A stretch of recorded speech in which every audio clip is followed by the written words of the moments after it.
Hello, students. Let us move into another session of the journey of the Magi. It is about the theme, symbols, and the literary devices T.S. Eliot employed in this poem. The Journey of the Magi is a poem that explores the journey of the three wise men when following the star to Bethlehem, where the Christ child was born. It's a metaphorical poem representing both birth and death, renewal and the spiritual rebirth. The speaker is a Magi, whose narrative is split into three stanzas in three distinct parts. First one depicts the journey to the birthplace and the doubt. Second is about the arrival to the birthplace of Jesus Christ and the prefiguring and the satisfaction of the Magi. Third stanza is about the reflection and the acknowledgement of a new faith born in the mind of the Magi. And the year this poem was written in 1927 was very important for T.S. Eliot.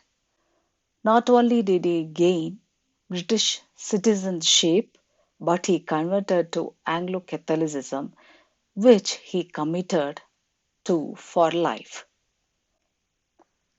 And worshipping in church became a crucial part of his routine and directly influenced the creation of Journey of the Magi. Eliot has also done his research using lines from a sermon given by Anglican Bishop Lancelot Andrewes in 1622 to kickstart his poem The Journey of the Magi. These are the words from that Christmas sermon delivered by the Anglican Bishop Lancelot Andrewes on 1622.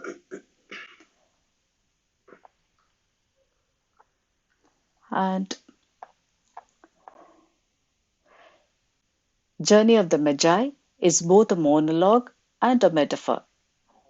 Eliot wrote it to substantiate his own conversion to Anglo Catholicism and to emphasize the profound spiritual and cultural changes that occur when certain events take place. The speaker's voice is that of a magus, one of the three traveling wise men. Magus is a singular form, for magi is a plural form. The Persian priests, and the narrative is split into three different sections. As I told you earlier, first stanza is about the frustration and the doubt of a journey, and the second stanza is about the anticipation and understated satisfaction upon the arrival, and the third stanza is about the reflection of birth and death and alienation.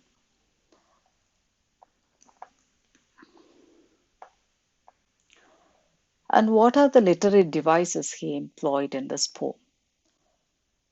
The Journey of the Magi is a free verse poem of 43 lines made up of three stanzas. It is a free verse poem, consists of 43 lines and made up of three stanzas. There is no set rhyme scheme or meter. It has alliteration. When words are close together in a line, start with the same consonants, they are said to be alliterative. If the words have repeatedly, if the words have consonant sound, it is alliteration.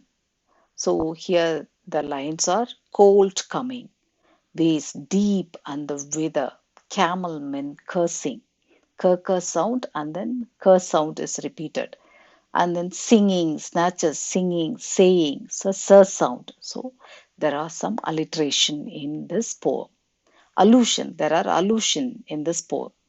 There are several examples in the second stanza, references to the life of Christ and the Bible looking into the future.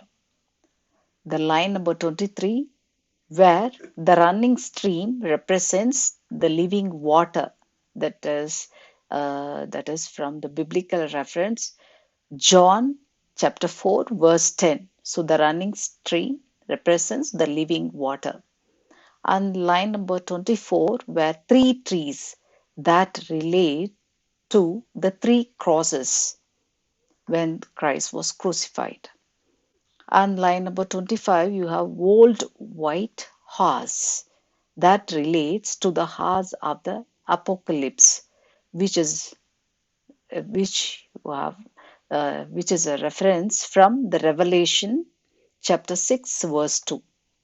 On line 26, with wine leaves which represent the true wine. Christ was symbolically represented as the true wine, which is in Mark chapter 2 verse 22 you may find.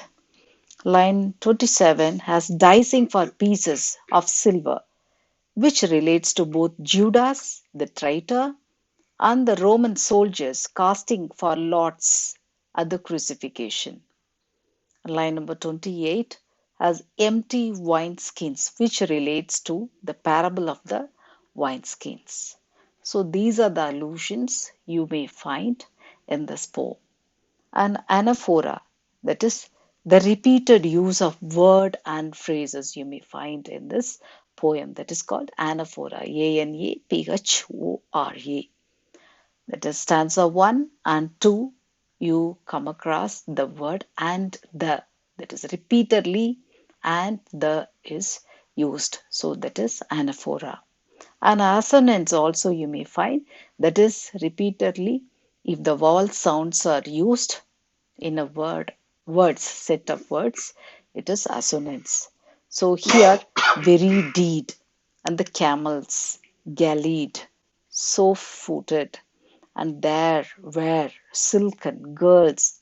So here you have repeatedly use of the vowel sound, that is assonance. So you have assonance also. Enjambment is another literary device Eliot employed in this poem.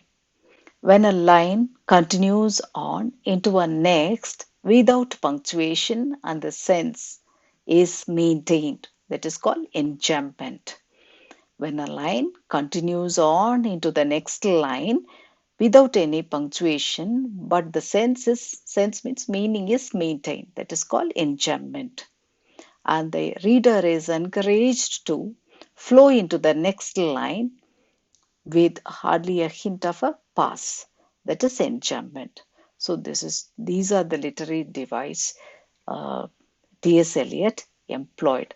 I hope that you understood the themes, the symbols, and the literary devices in the poem Journey of the Magi. Thank you so much.